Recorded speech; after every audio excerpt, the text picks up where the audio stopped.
everyone, Stephen Lowisz here with GTM Secrets.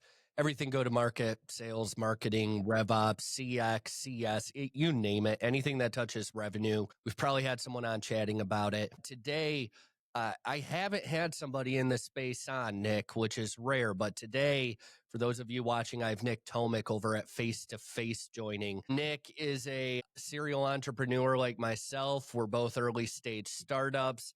So, Nick, you probably have some of the same sadistic tendencies and thoughts that I do. But I don't want to steal your thunder. So do you mind giving a little bit of background on yourself, man? Yeah, of course. Thanks for the intro. Who needs sleep, right? Exactly. So what's up, everybody? Nick Tomic, founder of Face to Face. Something else I'm running is productmarketfit.io, which is a book club for early stage SaaS founders. So if that's you, feel free to join us. We read all kinds of different books and basically talk about product market fit. So yeah, I'll give you like the 60-second rundown on myself, and then we can keep going with the program. I dropped out of high school at 17 years old to start working as a data analyst at a SaaS scale up. And I watched him go from like 10 to nearly 40 million in 2.5 years. What was supposed to be an internship turned into like a full-time job, dropped out of high school, and I kind of built the RevOps department. So I've always been like a GTM guy, like a data guy. The RevOps is all about enabling the revenue operations of the business, right? And that has kind of carried my career ever since, and did a lot of different things, but it seems like everything just leaves me back home, back to their land of revenue and automation. So here we are today. Why the hell would somebody hire you as an analyst when you're 17 and a high school dropout? Yeah, that's a good question. So I met this guy. He was a sales consultant and he had all these different companies he was working with. And he was doing like this kind of like, he was building this academy he wished he had, right? A couple kids after in the evening, 7 to 9. And I met him there and I was like, hey dude, like I will drop my European travel summer plans. I will literally work for free all summer. Like, will you mentor me? And he said, come tomorrow. And so I canceled my flight to Europe. I canceled everything. I traded my iMac for a MacBook. And I was like, okay, let's do this. So I basically shadowed this guy for 2 months, and he had this position, this basically clean spreadsheets for $15 an hour position. And he didn't want to give it to me. Right. So for a month, I followed up about 3 times a week. I followed up over 10 times total. And in the end, he was like, yeah, okay. Because he couldn't find anybody else to do it. He was like, all right, you can have it. I came in there. Yeah. And my first day I came in there, it was like an internship. It was supposed to last 2 weeks. And then I go back to school. And I found 750K of opportunities marked closed lost. Where when I looked at the actual email thread in Salesforce, which was not my task, but I started reading, I found that they weren't actually closed lost, that there was a client who said, I actually want this, but they marked it closed lost, right? Yeah. So I made a report like very quickly. I sent it to my mentor. He presented that to the team. Next thing I know, I had a contract on my table for, hey, do you want to stay here? So you got a job, but did someone else get fired? At the client, I mean, not at your company, at the client. $750,000. That sounds like somebody's ass should be on the line. Yeah. I watched this company go from 100 employees to 40, all the way back up to 100. So, all right. You can see a lot of people go. So you're in a space that for some reason, I'm not a fan of focusing on, like essentially CS and CX, right? I'm a very data-oriented guy when it comes to the idea of sitting behind a chatbot or a video bot, etc. When I say I don't like it, I mean I don't personally want to do it. I do not mean I don't see the value in it. But for those that don't understand, face to face, and Nick, I need you, to correct me, but face to face, you can immediately live video chat with somebody right on the website. And you can go to face-to-face.io or what was it? Product Marketing Fit. I saw you have that. You have your own tool on there as well, of course. But talk to me, first of all, like we're about to get rid of Intercom because no one uses it and they're about to jack up our price. Like even for customer support, they don't use it. They just email me, even though it's like there, it's obvious. And I don't like when people use email instead. Do people really use live video chat? It's a great question, Stephen. So I was wondering the same thing when I started this. I was kind of staring down the barrel of a gun and I was like, I really believe in this, but everybody seems to think it's not going to work. And I'm really happy to say that 2 days ago, we posted our first case study and we actually helped HeyReach, which if you know HeyReach, they're at 4 million ARR, growing super quickly. It's a LinkedIn automation tool. And we helped them add ARR in 4 weeks by helping them boost their free to paid conversion rates by 34%. Matter of fact, 6%. So HeyReach segments their free trials. They get 2,000 free trials a month. A small percentage of them have the potential to become 10K plus contracts. Everybody else is like Joe Blow, like me, who's going to pay $100 a month, right? But they're a small percentage of them that they do want to talk to because they want to make sure these guys sign up. Super sticky contracts, high ACV, perfect, right? 70% of the revenue comes from that. So with us, 6% of these trials ended up hopping on a call. 56% of them upgraded to a high tier plan. Interesting. Very interesting. No, wait. So are those for free trial users or is that cold traffic? It's free trial users. Okay. High tier free trial users. Now, let me ask you this. So how big does a team have to be to really leverage this? Because, for example, like I take calls all day. I love talking to customers, free trials, whatever. I'll do it all day. But if I'm finally getting a little work done and I get the little, telephone ring from my browser, that's going to be super irritating. So I assume you should have a dedicated CS person or sales rep that's monitoring that. Tell me if I'm wrong. I think it really depends on which stage you're at, what your calendar looks like. As you know, there's probably nothing more important than talking to customers at an early stage and at every stage. But the responsibility slowly is going to shift from you as the founder to like your salespeople, your customer success people as you start growing. In the beginning, I initially built face-to-face because I launched a SaaS called Cold Message about almost 2 years ago. And I got like 200 signups and I couldn't see what they were doing. So I installed Hotjar and then I could see what they were doing, but I couldn't talk to them when they got stuck. So then I built the first MVP of face-to-face and I used it inside of Cold Message. That helped me have 10 hours of conversations with my first users in the first month, which helped me do the roadmap, right? And it helped me really understand what people wanted because these guys were signing up. When I outbound called them in the software, they would talk to me, but they weren't booking calls for demos. Right. So that's why I built it. I built it with the early stage founder in mind. But now as I'm like growing this thing, we have over 60 customers at this point. I'm realizing there's a fit at every stage. The question is, who are you giving the responsibility to? And this is the art. This is when we work with bigger companies, like I do some consulting, right, to actually figure out where do we put this, who do we want to talk to, and who is going to talk to them. And it is a bit of a mathematical equation, right? You have to do some gymnastics to understand this. You might have to tweak your process. But one thing's for sure, the higher the value of the prospect, the more they value their time and the more they're going to value you if you value their time by giving them the option to talk to you right now if they want. You're making me think that I should put it on my site. Just throwing that out there. Really? Yeah, I know we're partnering and whatnot anyways, but it sounds interesting. It's the practicality of what portion of your users get it. It's a great idea, but I assume that they can toggle if they're online or offline, right? But that's going to create the problem of, did they forget to put it online? Did it not even occur to them? Do they not have time, etc.? Do you run into those issues? Yeah, for sure. And this is where like the 2.0 version of our software is going to solve a lot of that. We're leaning really deep into AI and just embedding into your entire ecosystem to pick the points. Not only what's the best time for you to be available, but also like what's the best point in the journey of the customer where we should show this to them. And then we're going to effectively create these, like, I'm calling it magical moments where we get the customer, we show it to the customer at the right time for them, but also the right time for you when you have a hole in your schedule. And it's just like the perfect ROI. Makes perfect sense. Now, talk to me about, by the way, you and I are going to chat after this.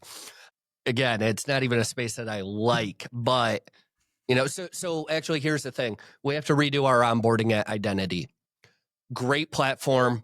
We have less than 2% churn, but if you don't have a demo or onboarding call, if it's only self-service, I don't even want to tell you what our conversion rate is. It's laughable. Yeah. So as you're talking, that's what has my mind going. But we're in the business of identifying cold traffic, right? Cold traffic, the average website gets 2, maybe 3% conversions on the site. I think we're about 2, give or take. How does it work, or rather, what are the types of results that you see in terms of cold traffic on a B2B website? Like me, I can't imagine ever going to a site and clicking call, but that's anecdotal. That doesn't mean anything, right? I get it. So what portion of people actually use that? Is it another 3%? Is it 10%? Give me an idea. And I know it varies. It goes as high as 15%. And it goes as low as nobody. Yeah. That's fair. Bro, that's my equation, right? This is where I'm spending most of my time, right? It's like figuring out, okay. And obviously today we have a pop-up that shows up on the left side, right? It looks a certain way on mobile. When you click X, it disappears. So all of this is going to change. We're going to improve it a lot, right? In order to drive up that CTR. What are you going to do? Stop them from hiding it? No, we're just going to inject it in different ways, right? And create nudges and really play. We're huge on design, right? And so I'm really like imagining, okay, like let's say it first loads and they click X. But if they spend another minute on the site or 2 minutes, let's give them a nudge, right? Let's show them something else, maybe at a different spot in the screen, a different pop-up, right? So this is where we're spending a lot of time kind of innovating because no one's done this. So what dictates whether someone has, and finger in the wind, what dictates if somebody has 0% that use it versus 15%? What are they doing differently? it's the quality of the traffic most of the time. Yeah. Makes sense. Blogs and whatnot, probably low conversions. Running PPC to your ICP is probably going to work better, right? Yeah, exactly. Or if it's like LinkedIn organic, I see that having like the highest push when you made like a banger post and then your traffic jumps and then the people coming on your site are like, they're like willing to do business with you. I had a shit post go viral like 2-3 weeks, probably 2 weeks ago, that got us 40 signups in like 2 days. It was great. Wow. That's sick. For us, that's great because we don't get much organic for a plethora of reasons, etc. We have to use ads. So it was awesome. The problem is most of them did not do onboarding, so we had very low conversions. Those that do onboarding, they love the platform. So you're kind of solving that. Now, I'm turning this into a pitch fest for you, and that's my fault, not yours. But if it works for you, it works for you. Am I able? I had a question, and now it's escaping me. I need more of these. It's literally the third one on my desk, by the way. Okay, that makes sense. Can people also chat, schedule an appointment, etc., right in the widget if someone's offline? Yeah. Yeah. And the new version is actually going to, so whatever widget you have, like a Calendly or a HubSpot or whatever, it's going to embed it inside the widget. In our next version, I'm building something called like the takeover.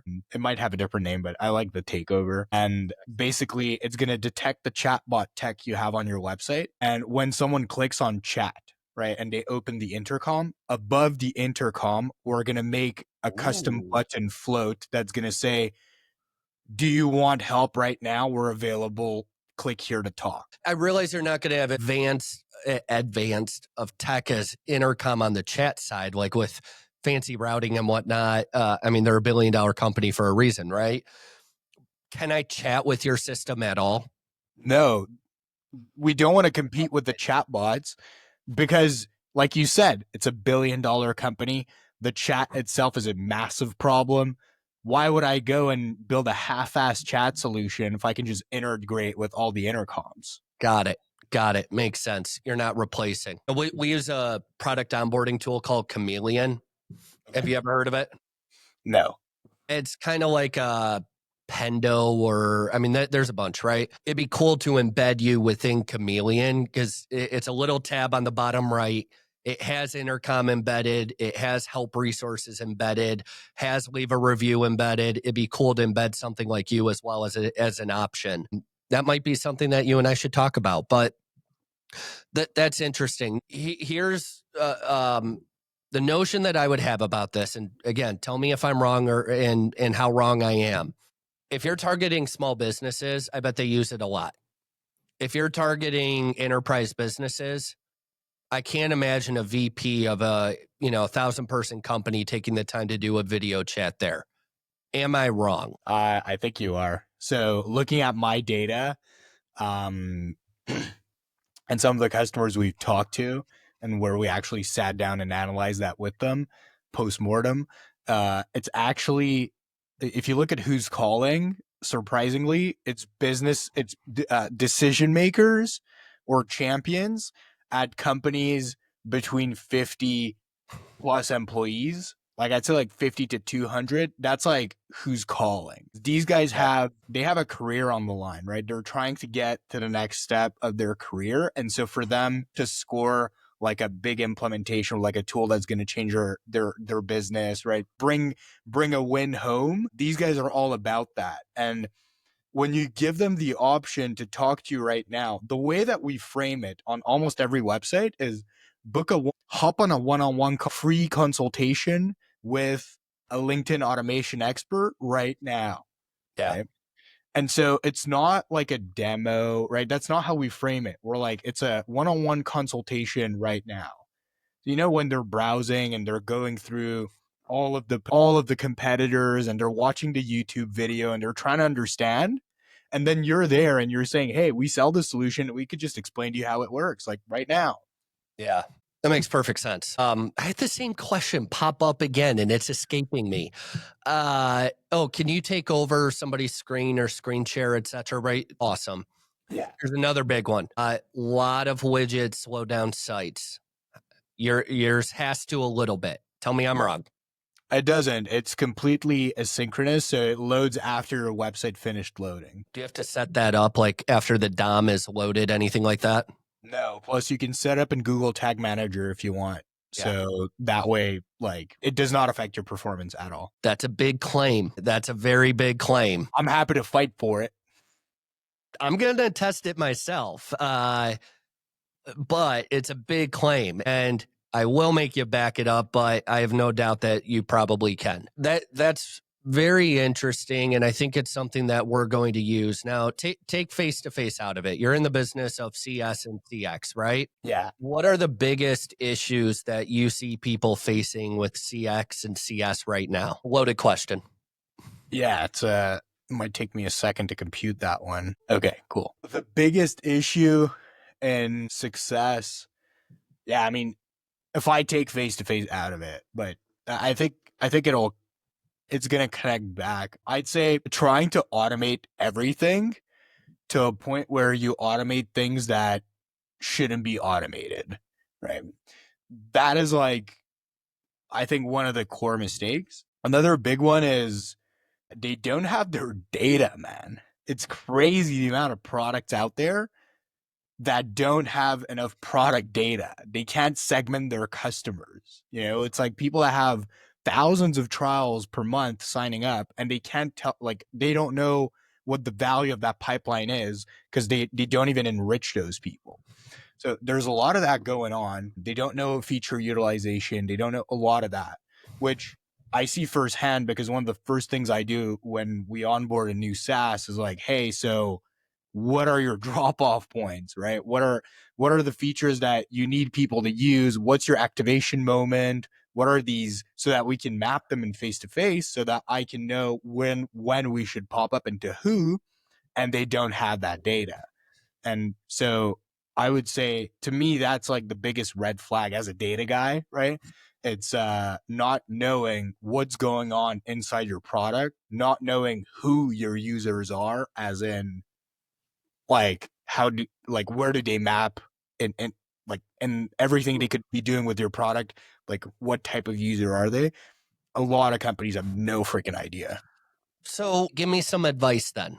Because I agree with you. I'm a data nerd. I run a data company, but we sell to mid and upper markets. Yes, we have startup clients, but we sell primarily to upper and mid market clients. So I don't have thousands of users, right?